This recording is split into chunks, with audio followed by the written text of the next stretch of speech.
എടോ, നോമ്പൊക്കെ അല്ലേ, ഒരു ഹെൽത്തി ആയിട്ട് ഒരു റീഫ്രഷിംഗ് ആയിട്ടുള്ള ഡ്രിങ്ക് നോക്കിയാലോ. അതിനുവേണ്ടി ഞാനിവിടെ 3 വലിയ ബീറ്റ്റൂട്ട് എടുത്തിട്ടുണ്ട്.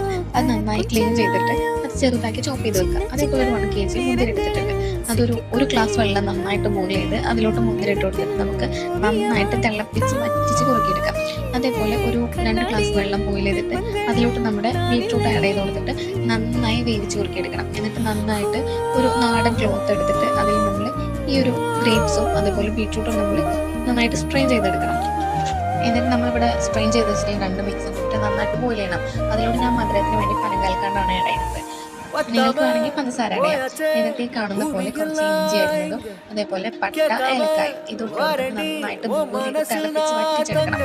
നമ്മളങ്ങനെ വറ്റിച്ച് കുറുക്കിയെടുക്കുന്ന നമ്മുടെ സ്ക്വാഷ് ഒരു ബോട്ടിലാക്കി സൂക്ഷിക്കണമെങ്കിൽ നമുക്ക് ഇഫ്താർ ടൈമിൽ ഒരു ഗ്ലാസ് സ്ക്വാഷിൽ 2 ഗ്ലാസ് വെള്ളം ചേർത്ത് മിക്സ് ആക്കിയിട്ട് ഉപയോഗിക്കാം. ഇതുപോലുള്ള കൂടുതൽ വീഡിയോസിന് എൻ്റെ ചാനൽ സബ്സ്ക്രൈബ് ചെയ്യാം.